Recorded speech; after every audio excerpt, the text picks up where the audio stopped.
皆さんこんにちは。ドラ旅です。今回は阿蘇山を一周したら何があるか見てみようの旅です。阿蘇山が大好きな方は必見です。ぜひ最後まで見てくださいね。約半年ぶりの熊本の旅、本当にお待たせしました。阿蘇までは車で3時間。途中の広川サービスエリアに休憩で立ち寄りました。古賀と広川のサービスエリアはなぜか吸い込まれますね。冬限定で福岡限定という言葉に弱いけど、今回は我慢です。8時に下関を出発して11時に阿蘇に着きました。今回は2日間の旅なんだけど、珍しく両日とも天気が良かったです。少し雨を浴びたりガスを浴びたりしてるけど、それは動画の中でお楽しみください。イオン大津を過ぎて以前紹介したお弁当の平井さんです。うどんも美味しいみたいですよ。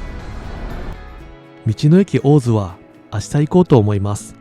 ここの道の駅もね、めっちゃ楽しかったです。このチャンネルは車で西日本を旅するチャンネルです。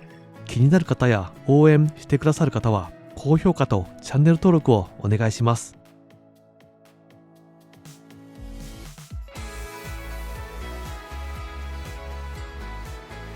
何度か通っている新阿蘇大橋を渡ります。ここの展望所にまだ行ったことがなかったので、ちょっと行ってきました。ここはヨミュールという名前の展望所です。フランス語かなと思ったら、熊本弁でよく見えるっていう意味なんですね。熊本弁って可愛いですね。いい眺め。来てよかった。さあ、ここをスタートに阿蘇を一周していきます。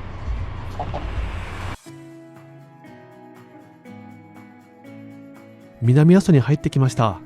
この辺りは至る所から湧き水が湧き出ていまして、名水百選がそこら中にあるようなところです。白川水源が有名ですよね。このチャンネルでも以前行っています。他にもあってですね、その中の一つに行きました。明神池名水公園というところ、白川水源に近い場所にあります。毎分2トンの水が湧き出ているんですね。2トンってすごいですよ。水の中はもうびっくりするぐらい綺麗。こんな綺麗だったら泳いでる魚も気持ちいいですね、きっと。駐車場も広くて人もほとんどいないので癒されました。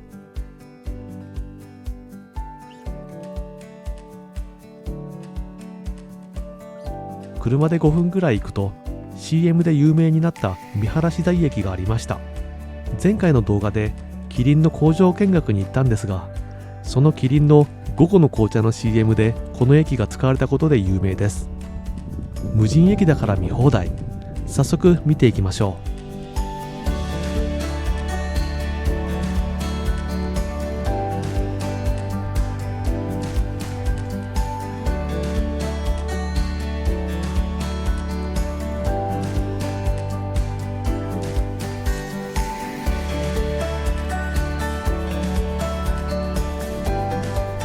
辺りはすごく静かでのどかな場所でした。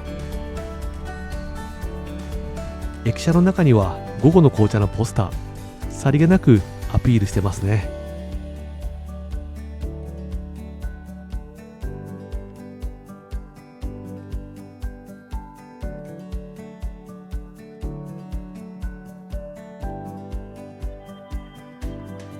今は高森という辺りを走っています。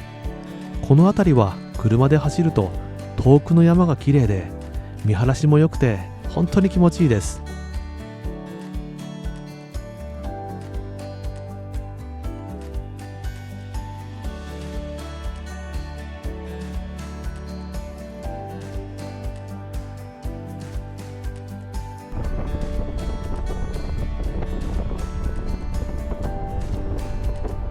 お腹が空いてきたのでここでお昼にします。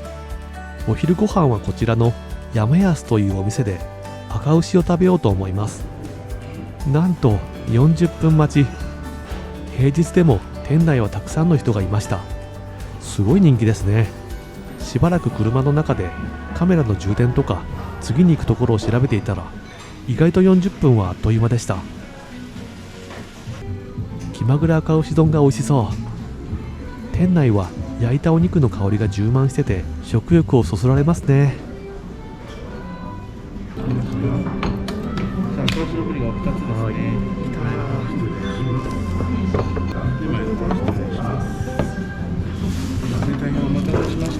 注文以上でお揃いでしょうか。もらいます。この見た目はやばいですね。辛味噌と柔らかい肉、少しレアな焼き具合で肉汁が口に広がります。温泉卵を絡めると最高ですね。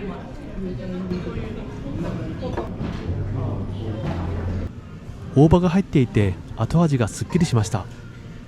美味でしたね。待った甲斐がありました。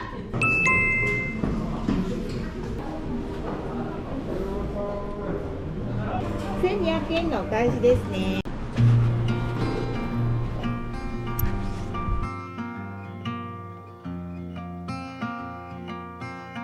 次は神秘的な場所に行きます。細い道を走っていくと放牧地を通っていくんですね。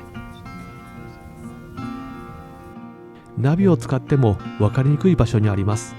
高森豚の杉。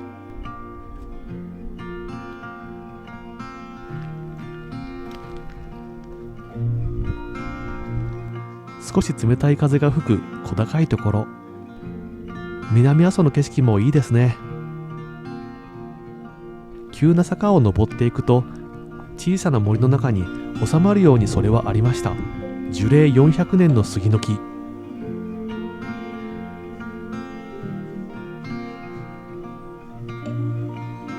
幹からいくつも枝分かれしてます。写真に全部入らないほどの大きさ。近くで見たら圧倒されます。触れると手のひらが温かい。これだけ大きいのに怖さはなく、凛とした空気で包み込むような場所でした。いやー、すごかったな。ここは少し北上したら次の場所です。上敷見熊野今須神社。インスタグラムで見ていつか来たいと思ってました。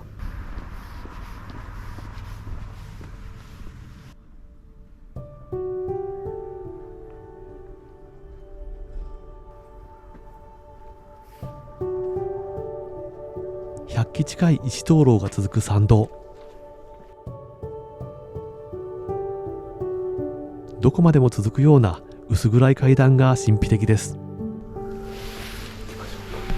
思わず小声になってしまう。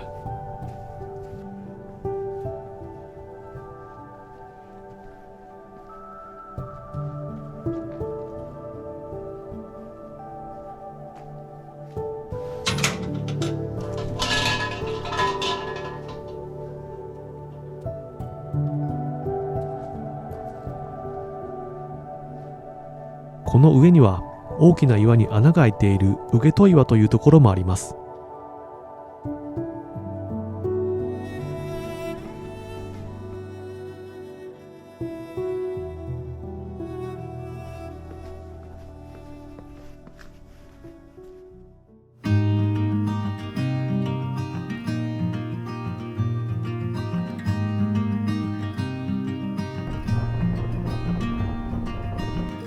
阿蘇市に入りました。ずーっと細い道を大分県側に進んだ山奥にですね、それが見えてきます。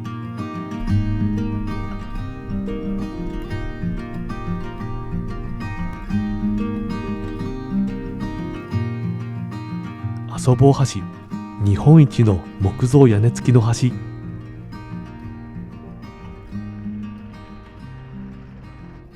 何かの映画みたいですよね。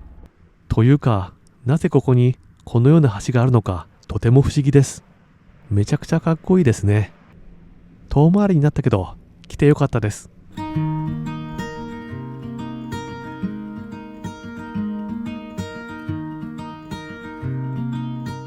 のどかな風景が続きますね。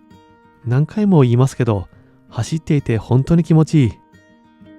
トラクターとよくすれ違うからそれもいいんですよね。この道を下った先を右折すると以前の動画の竹田の町に行けますね。これから向かうのは阿蘇神社。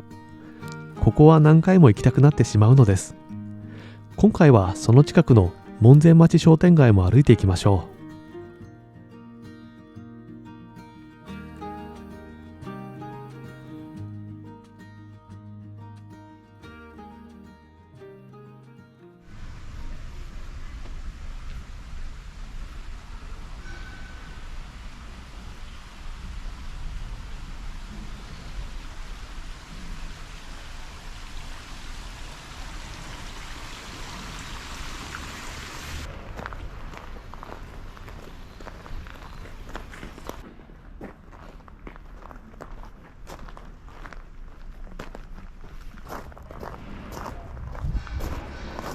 右で工事しているのが地震で倒壊した楼門。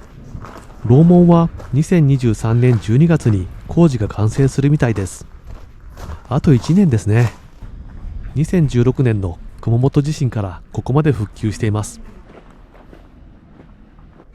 だからこの石も触れると本当に願いが叶いそ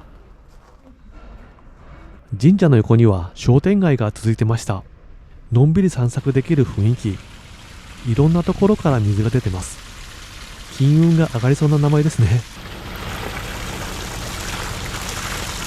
冬、お米といたらちょっと冷たいですよ。水道だったら。pH はだいたい 6.8 から 7.1 ぐらい。こういうが取れてる。だから7.2 以上になるとこの苦くなる。と、このようによく話しかけられる夫婦です。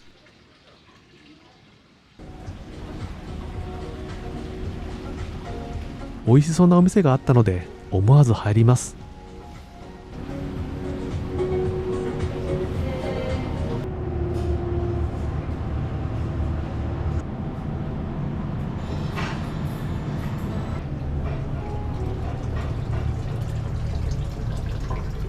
店内の雰囲気はこんな感じで最高じゃないですか。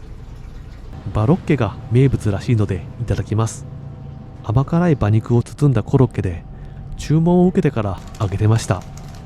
衣はサックサク、じゃがいもはホックホク。これは美味しかったですね。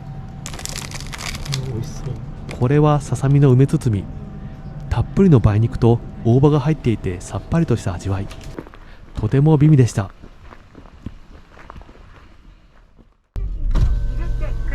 その上に料金が表示されます。はい、ありがとうございました。気をつけてお帰りください。はい。てか雨降ってきた。天気予報の予想通りですね。ここで一旦ホテルへチェックインします。12月は日が暮れるのも早いですよね。今回から導入した GoPro のおかげで夜間の撮影もできるようになりました。あとマイクも変えたんですよね。気に入ってもらえそうでしょうか。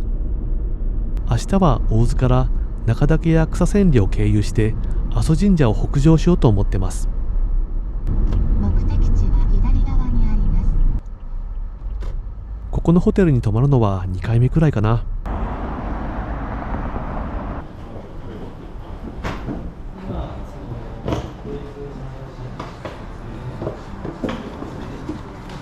阿蘇に30分で行けるっていう便利な場所にあってとても綺麗なホテル。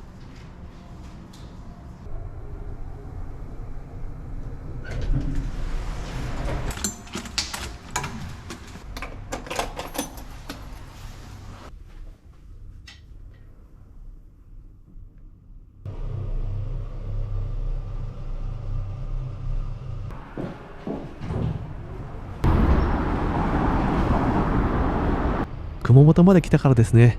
馬刺しとからしれんこん食べたいなと思って近くの居酒屋に行きました。個室はありがたい。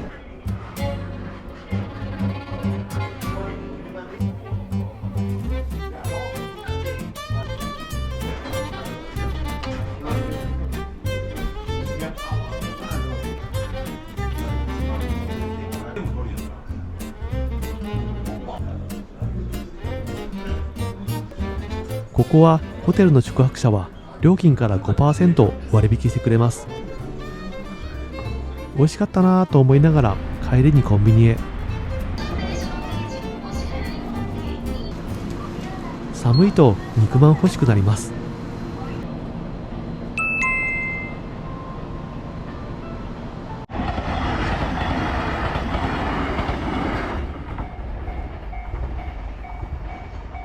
明日は阿蘇一周の続きです。